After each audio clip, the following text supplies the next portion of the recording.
Hello and welcome to the first episode of Relax and Chill Storytime. I am your host, Prosciutto Fist, aka Pro, and I am so happy to have you. Feel free to game, study, or read along, or simply just sit back, relax, and enjoy this time to yourself. If you enjoy your time here, please like, comment, and subscribe below. Now let's begin. Dracula by Bram Stoker. How these papers have been placed in sequence will be made manifest in the reading of them. All needless matters have been eliminated, so that a history almost at variance with the possibilities of later-day belief may stand forth as simple fact. There is throughout no statement of past things wherein memory may err, for all records are chosen exactly contemporary, given from the standpoints and within the range of knowledge of those who made them. Dracula Chapter 1. Jonathan Harker's Journal, kept in shorthand. 3 May Bistritz. Left Munich at 8:35 p.m. on 1st May, arriving at Vienna early next morning. Should have arrived at 6:46, but train was an hour late. Budapest seems a wonderful place, from the glimpse which I got of it from the train and the little I could walk through the streets. I feared to go very far from the station, as we had arrived late and would start as near the correct time as possible. The impression I had was that we were leaving the west and entering the east. The most western of the splendid bridges over the Danube, which is here of noble width and depth, took us among the traditions of Turkish rule. We left in pretty good time and came after nightfall to Klausenburg. Here I stopped for the night at the Hotel Royal. I had for dinner, or rather supper, a chicken done up in some way with red pepper, which was very good but thirsty. Memo: get recipe for Mina. I asked the waiter, and he said it was called paprika Händel, and that, as it was a national dish, I should be able to get it anywhere along the Carpathians. I found my smattering of German very useful here. Indeed, I don't know how I should be able to get on without it. Having had some time at my disposal when in London, I had visited the British Museum and made search among the books and maps in the library regarding Transylvania. It had struck me that some foreknowledge of the country could hardly fail to have some importance in dealing with a nobleman of that country. I find that the district he named is in the extreme east of the country, just on the borders of 3 states, Transylvania, Moldavia, and Bukovina, in the midst of the Carpathian Mountains, one of the wildest and least known portions of Europe. I was not able to light on any map or work giving the exact locality of the Castle Dracula, as there are no maps of this country as yet to compare with our own Ordnance Survey maps. But I found that Bistritz, the post town named by Count Dracula, is a fairly well-known place. I shall enter here some of my notes, as they may refresh my memory when I talk over my travels with Mina. In the population of Transylvania, there are 4 distinct nationalities: Saxons in the south, and mixed with them the Wallachs, who are the descendants of the Dacians, Magyars in the west, and Sekules in the east and north. I am going among the latter, who claim to be descended from Attila and the Huns. This may be so, for when the Magyars conquered the country in the 11th century, they found the Huns settled in it. I read that every known superstition in the world is gathered into the horseshoe of the Carpathians, as if it were the center of some sort of imaginative whirlpool. If so, my stay may be very interesting. Memo: I must ask the Count all about them. I did not sleep well, though my bed was comfortable enough, for I had all sorts of queer dreams. There was a dog howling all night under my window, which may have had something to do with it, or it may have been the paprika, for I had to drink up all the water in my carafe and was still thirsty. Towards morning I slept and was wakened by the continuous knocking at my door, so I guess I must have been sleeping soundly then. I had for breakfast more paprika and a sort of porridge of maize flour, which they said was called mamaliga, and eggplants stuffed with forcemeat, a very excellent dish, which they called implatata. Memo: get recipe for this also. I had to hurry breakfast, for the train started a little before 8, or rather it ought to have done so, for after rushing to the station at 7:30, I had to sit in the carriage for more than an hour before we began to move. What ought they to be in China? All day long we seemed to dawdle through a country which was full of beauty of every kind. Sometimes we saw little towns or castles at the top of steep hills such as we see in old missals. Sometimes we ran by rivers and streams which seemed from the wide stony margin on each side of them to be subject to great floods. It takes a lot of water and running strong to sweep the outside edge of a river clear. At every station there were groups of people, sometimes crowds, and in all sorts of attire. Some of them were just like the peasants at home or those I saw coming through France and Germany, with short jackets and round hats and homemade trousers. But others were very picturesque. The women looked pretty, except when you got near them, but they were very clumsy about the waist.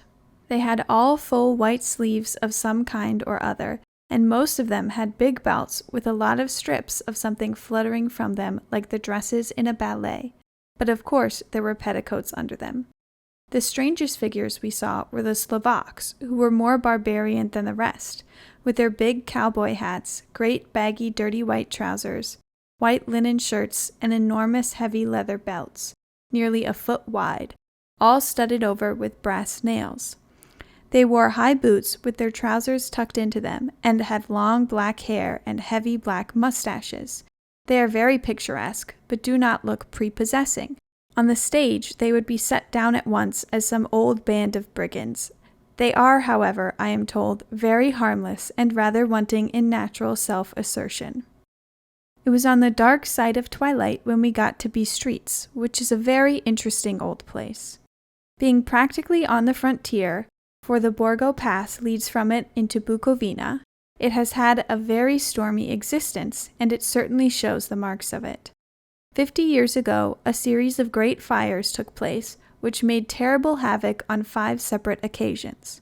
At the very beginning of the 17th century, it underwent a siege of 3 weeks and lost 13,000 people, the casualties of war proper being assisted by famine and disease. Count Dracula had directed me to go to the Golden Krone Hotel, which I found, to my great delight, to be thoroughly old-fashioned, for of course I wanted to see all I could of the ways of the country. I was evidently expected, for when I got near the door I faced a cheery-looking elderly woman in the usual peasant dress, white undergarment with long double apron, front and back, of colored stuff fitting almost too tight for modesty. When I came close she bowed and said, "The Herr Englishman?"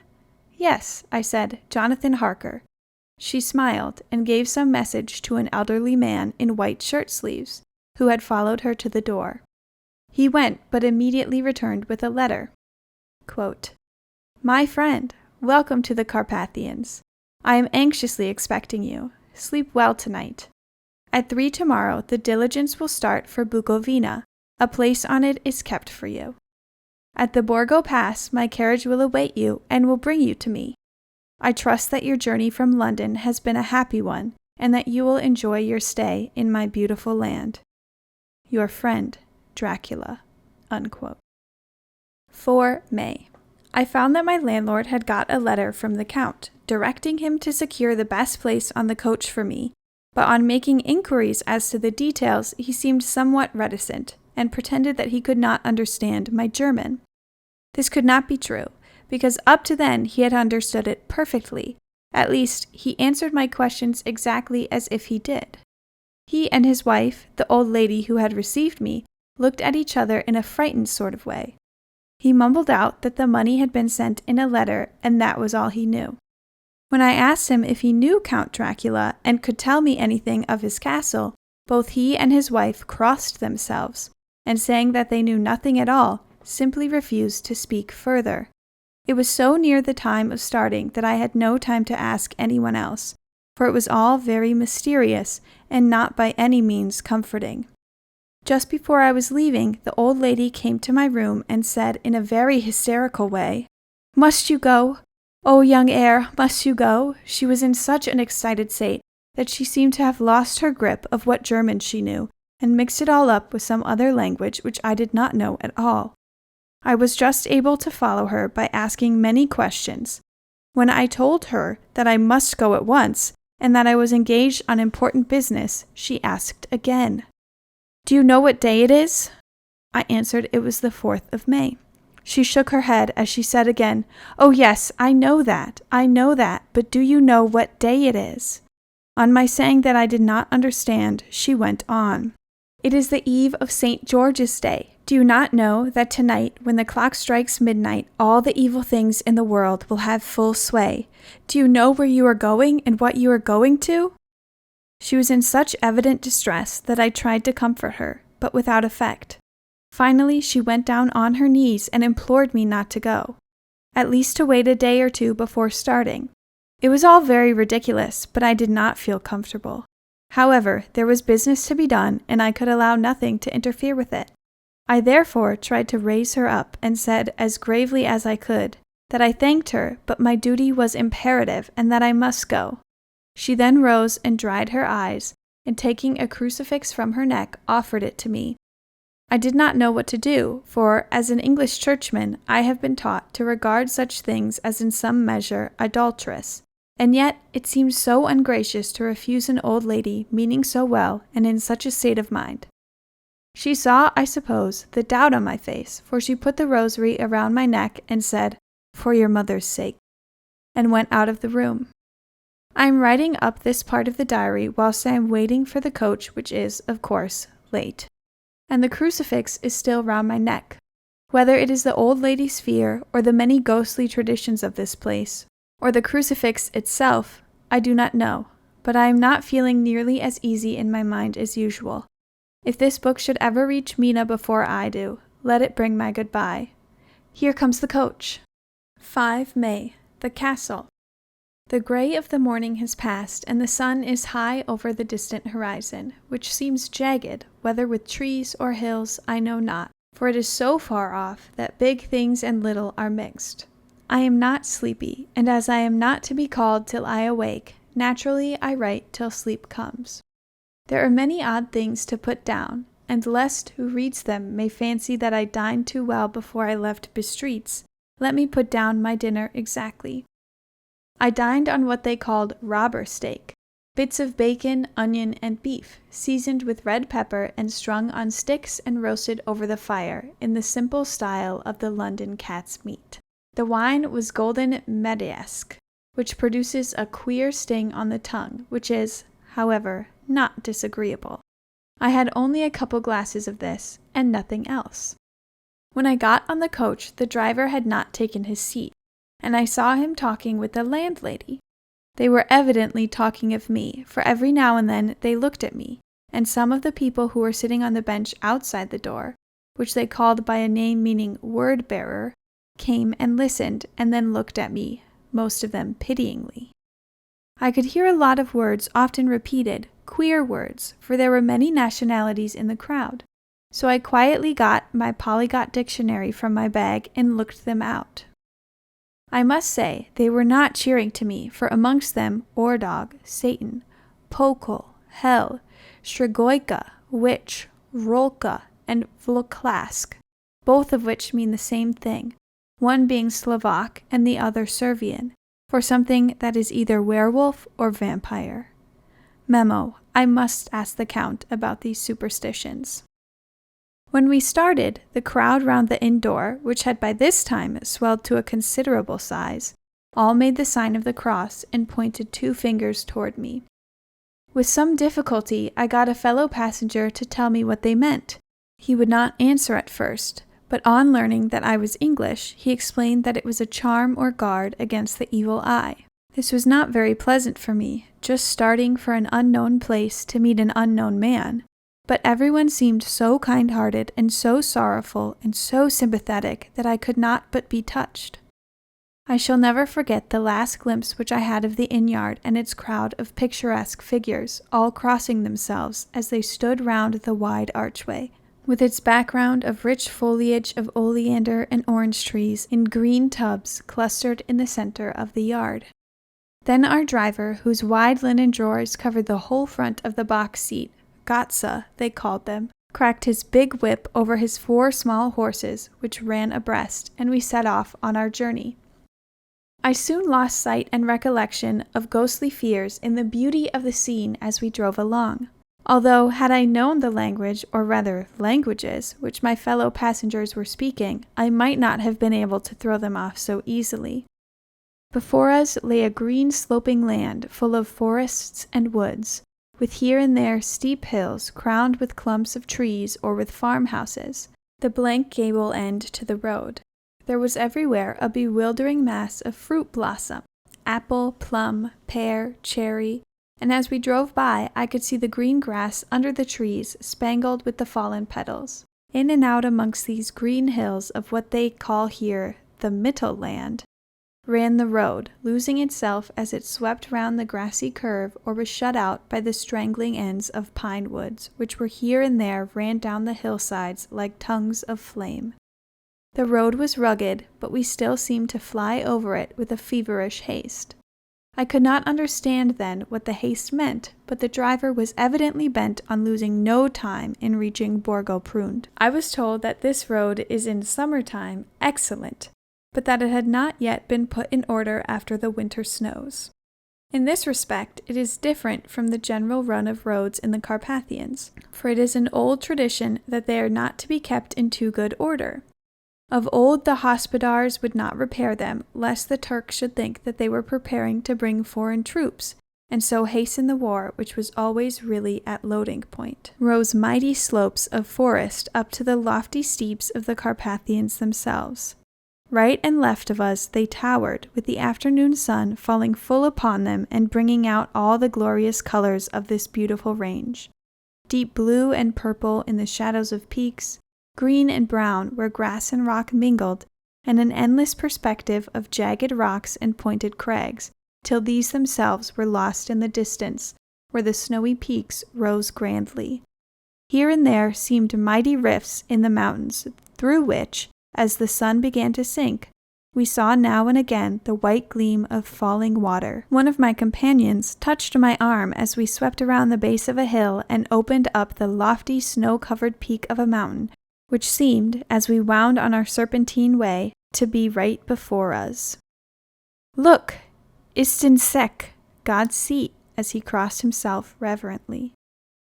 As we wound on our endless way and the sun sank lower and lower behind us, the shadows of the evening began to creep round us.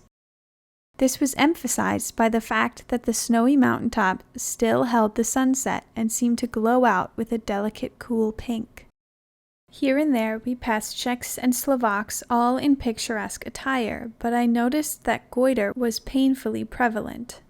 By the roadside were many crosses, and as we swept by, my companions all crossed themselves.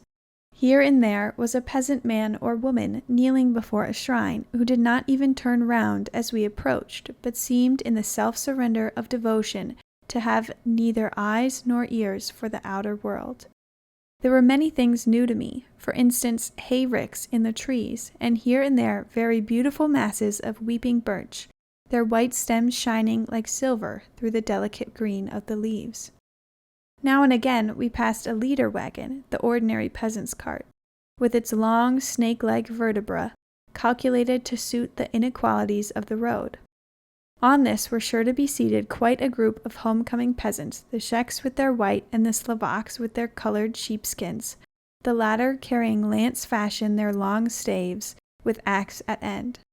As the evening fell, it began to get very cold, and the growing twilight seemed to merge into one dark mistiness the gloom of the trees, oak, beech, and pine, though in the valleys, which ran deep between the spurs of the hills as we ascended through the pass, the dark firs stood out here and there against the background of late-lying snow. Sometimes, as the road was cut through the pine woods that seemed in the darkness to be closing down upon us, great masses of grayness, which here and there bestrewed the trees, produced a peculiarly weird and solemn effect, which carried on the thoughts and grim fancies engendered earlier in the evening, when the falling sunset threw into strange relief the ghost-like clouds which among the Carpathians seemed to wind ceaselessly through the valleys. Sometimes the hills were so steep that, despite our driver's haste, the horses could only go slow. I wished to get down and walk up them as we do at home, but the driver would not hear of it. "No, no," he said, "you must not walk here. The dogs are too fierce." And then he added, with what he evidently meant for grim pleasantry, for he looked around to catch the approving smile of the rest, "And you may have enough of such matters before you go to sleep." The only stop he would make was a moment's pause to light his lamps. When it grew dark, there seemed to be some excitement amongst the passengers, and they kept speaking to him, one after the other, as though urging him to further speed. He lashed the horses unmercifully with his long whip, and with wild cries of encouragement urged them on to further exertions. Then, through the darkness, I could see a sort of patch of gray light ahead of us, as though there were a cleft in the hills. The excitement of the passengers grew greater. The crazy coach rocked on its great leather springs and swayed like a boat tossed on a stormy sea. I had to hold on. The road grew more level as we appeared to fly along. Then the mountains seemed to come nearer to us on each side and to frown down upon us. We were entering the Borgo Pass. One by one, several of the passengers offered me gifts, which they pressed upon me with an earnestness which would take no denial. These were certainly of an odd and varied kind, but each was given in simple good faith and with a kindly word and a blessing and that strange mixture of fear-meaning movements which I had seen outside the hotel at Bistritz, the sign of the cross and the guard against the evil eye. Then, as we flew along, the driver leaned forward, and on each side the passengers, craning over the edge of the coach, peered eagerly into the darkness. It was evident that something very exciting was either happening or expected, but though I asked each passenger, no one would give me the slightest explanation. This state of excitement kept on for some little time, and at last we saw before us the pass opening out on the eastern side. There were dark, rolling clouds overhead, and in the air the heavy, oppressive sense of thunder.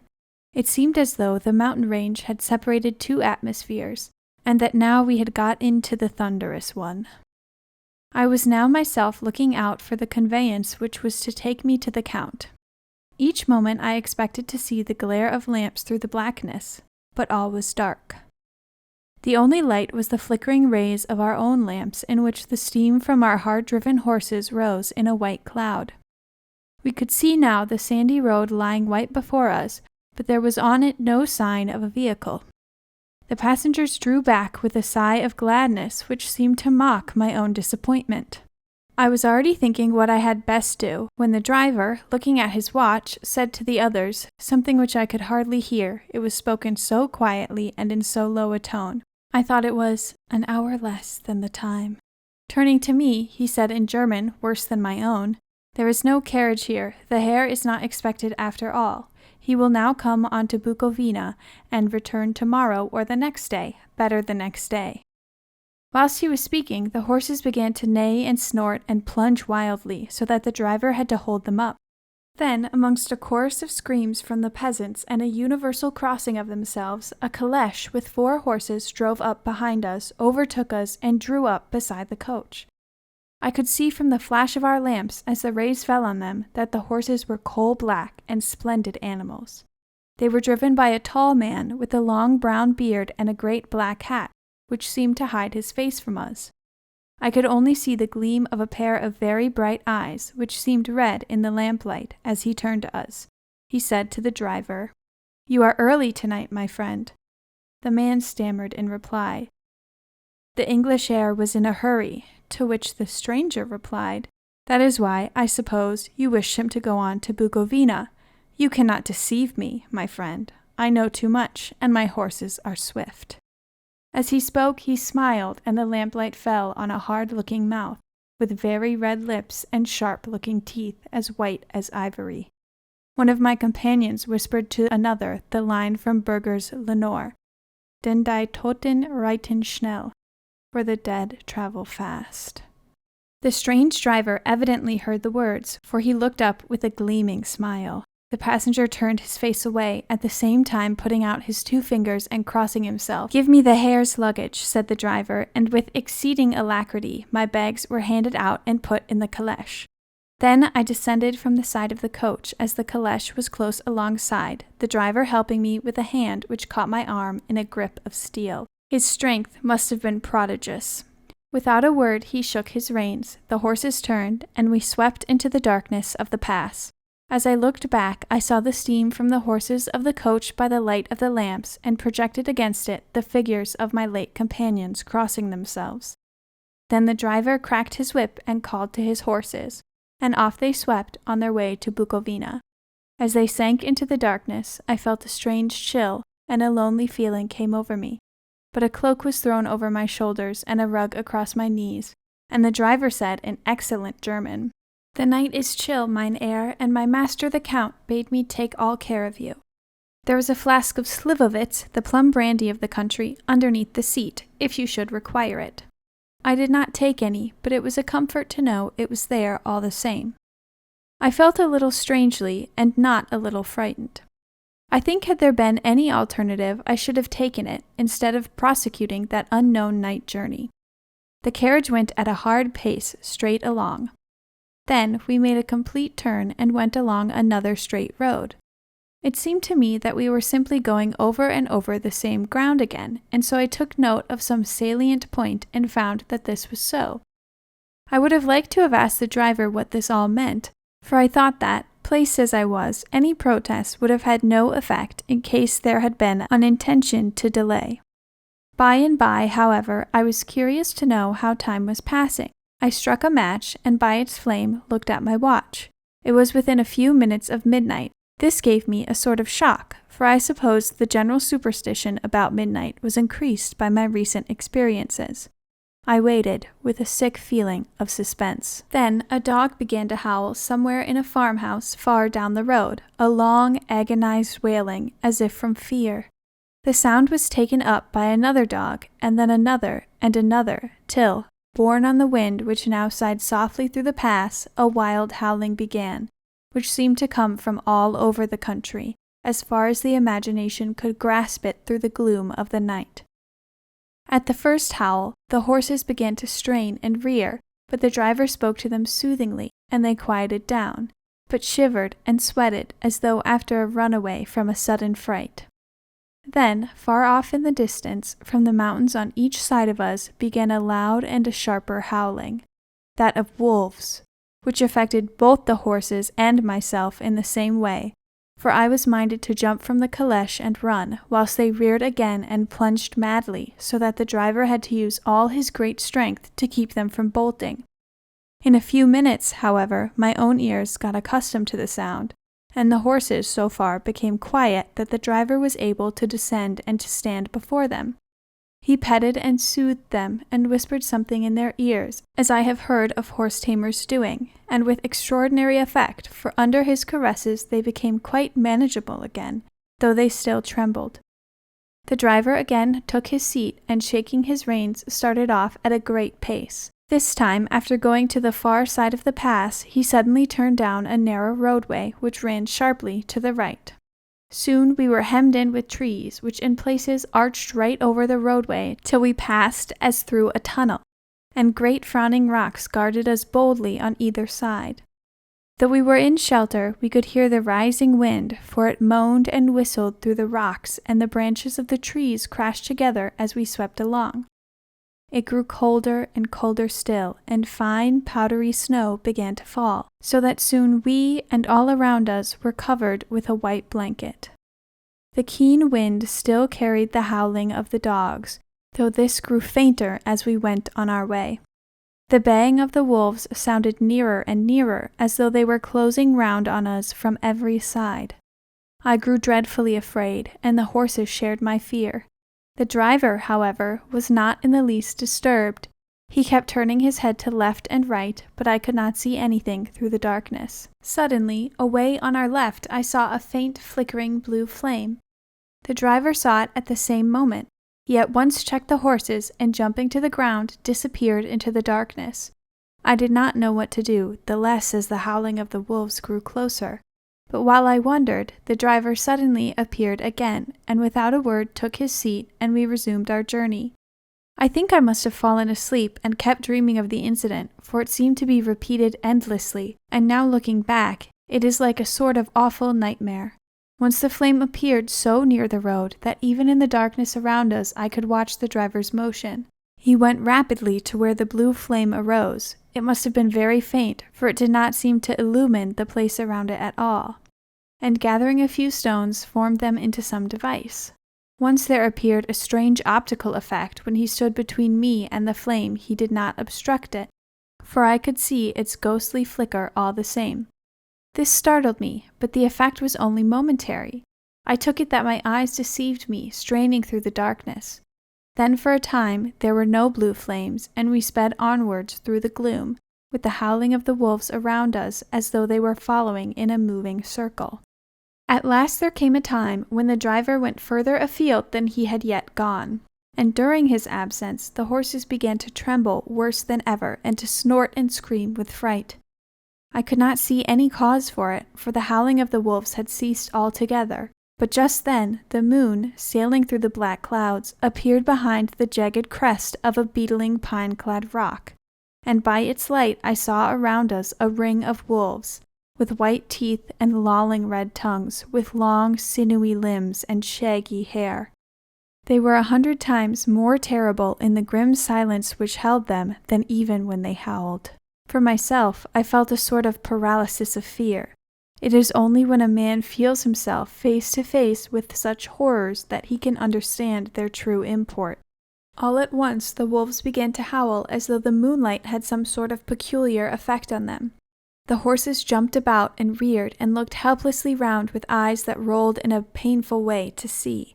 But the living ring of terror encompassed them on every side, and they had perforce to remain within it. I called to the coachman to come, for it seemed to me that our only chance was to try to break out through the ring and to aid his approach. I shouted and beat the side of the caleche, hoping by the noise to scare the wolves from that side, so as to give him a chance of reaching the trap. How he came there I know not, but I heard his voice raised in a tone of imperious command, and looking towards the sound, saw him stand in the roadway. As he swept his long arms as though brushing aside some impalpable obstacle, the wolves fell back, and back further still. Then a heavy cloud passed across the face of the moon, so that we were again in darkness. When I could see again, the driver was climbing into the caleche, and the wolves had disappeared. This was all so strange and uncanny that a dreadful fear came upon me, and I was afraid to speak or move. The time seemed interminable as we swept on our way, now in almost complete darkness, for the rolling clouds obscured the moon. We kept on ascending, with occasional periods of quick descent, but in the main always ascending. Suddenly, I became conscious of the fact that the driver was in the act of pulling up the horses in the courtyard of a vast, ruined castle, from whose tall black windows came no ray of light, and whose broken battlements showed a jagged line against the moonlit sky.